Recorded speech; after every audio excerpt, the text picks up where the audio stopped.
Christopher Nolan is turning one of the oldest adventure stories ever told into one of the biggest movie events of the year. Universal has released the final countdown trailer for The Odyssey, and the message is simple: the king of Ithaca is coming home, and he is bringing revenge with him. After Oppenheimer became a global phenomenon, Nolan could have chosen almost anything. Instead, he went back to Homer: two gods, monsters, ships, warriors, curses, temptation, and a 10-year journey home that still feels bigger than most modern blockbusters. That is why this movie already feels different. This is not just another historical epic with sandals and speeches. It is Nolan taking one of the foundations of Western storytelling and rebuilding it with full theatrical scale. The film is described as a mythic action thriller shot around the world, and it was shot entirely with IMAX film cameras. That tells you exactly what Universal is selling. The Odyssey is not being treated like ancient literature homework. It is being sold as a giant cinematic adventure audiences are meant to feel in their chest. The story follows Odysseus, played by Matt Damon. After the Trojan War, he has spent 10 years fighting under King Agamemnon, and now he wants to return to Ithaca, to his wife Penelope, and to the life he left behind. But the road home is not a road. It is a sea full of divine interference, monsters, storms, broken loyalties, and mistakes that keep pushing him farther away from everything he is trying to reach. The new trailer opens with a haunting sense of memory.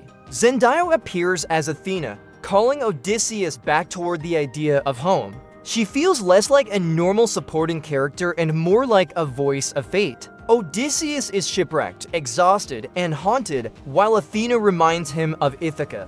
That works because the Odyssey is not only about travel, it is about memory. It is about what home means after war has changed you. Then the trailer gives us the shape of the journey. Odysseus is being held by the nymph Callisto, played by Charlize Theron, and that captivity becomes another barrier between him and the life he wants back. Around him, the world keeps turning against him.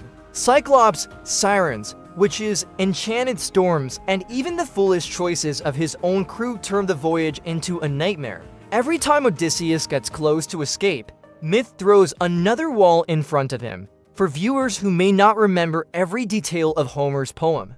The trailer wisely makes the emotional center very simple. This is a man trying to get back to his family. You do not need to know every mythological name to feel that. A husband is trying to return to his wife. A father is trying to return to his son. A king is trying to return to a kingdom that may no longer be waiting for him. That is the clean hook Universal needed. That is where Anne Hathaway's Penelope and Tom Holland's Telemachus become essential. Penelope is not just waiting in silence. She is trapped in a different kind of battle. Odysseus is missing, maybe dead, and his home is filled with men who want power, marriage, and control. She cannot simply throw them out because social order and hospitality matter in this world. So she has to survive politically and emotionally while everyone pressures her to accept that her husband is gone. Telemachus has inherited a burden he is not ready to carry. Holland gives the trailer a younger, emotional angle. He is the son of a legendary man, but he is not yet that man. Ithaca needs leadership, but Telemachus is young, uncertain, and still loyal to a father many believe abandoned them. That is a strong dramatic position because he has to decide whether to wait for Odysseus, replace Odysseus, or become something of his own. Robert Pattinson's Antinous appears as the threat inside the home. That matters because in The Odyssey, not every danger has claws or divine power. Some dangers sit at your table, eat your food, speak with confidence, and slowly take what belongs to you. Antinous represents that invasion from within.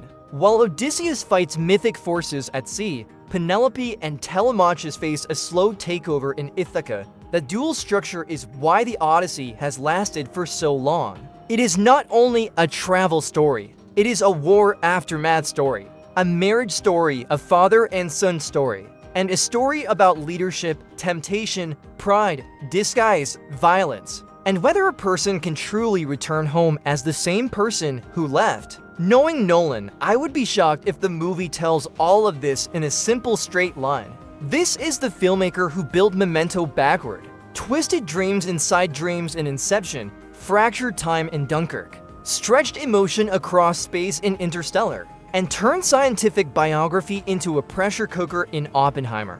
So when Universal's trailer explains the basic plot, I do not think that means the movie itself will be simple. It probably means the marketing wants everyone to understand the emotional spine before Nolan starts playing with structure. The cast is almost unfair. Matt Damon gives Odysseus a steady center. Anne Hathaway brings warmth and intelligence as Penelope. Tom Holland can give Telemachus vulnerability. Zendaya as Athena adds mystery. Robert Pattinson as Antinous gives the Ithaca conflict a sharp edge. Charlize Theron as Callisto brings mythic danger. With John Leguizamo also involved, Universal is clearly selling this as a true ensemble epic. Not just a one-man voyage, but the real star may still be the scale. Ships, storms, ancient kingdoms, divine visions, Polyphemus, sirens, and seers are not easy to bring to screen without feeling too theatrical or too digital. Nolan's entire brand is built around making the impossible feel physical. That is why the IMAX approach matters. If he can make the sea, the battles, and the monsters feel tangible,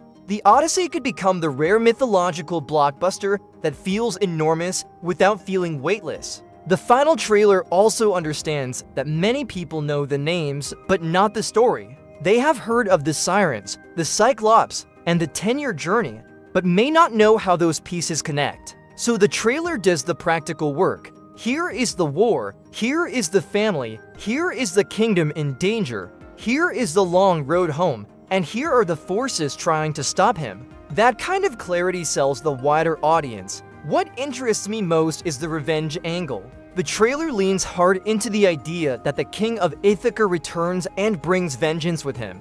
That suggests the movie may build toward the brutal homecoming at the heart of the original story. Odysseus is not simply returning to hug his family and reclaim a throne. He is returning to a house that has been invaded and a kingdom that may require blood before order can be restored. That gives the movie a darker edge. The Odyssey can be magical and romantic, but it is also violent and morally complicated. Odysseus is clever, proud, ruthless when necessary, and deeply changed by war. If Nolan embraces that complexity, Matt Damon's version could be less of a perfect legend and more of a damaged survivor trying to force his way back into a life that moved on without him. The Odyssey arrives in theaters worldwide on July 17th, and Universal knows people are already planning to see it. This final trailer, it's not trying to convince Nolan fans that Nolan matters. They already know. It is trying to make sure everyone else understands the journey before the ship's launch. I want to know where you stand on this one. Are you going for the Nolan event, the mythological spectacle, the cast, or all of it at once? Because if this movie delivers what the trailer promises, the return to Ithaca could become one of the biggest cinematic journeys of the year.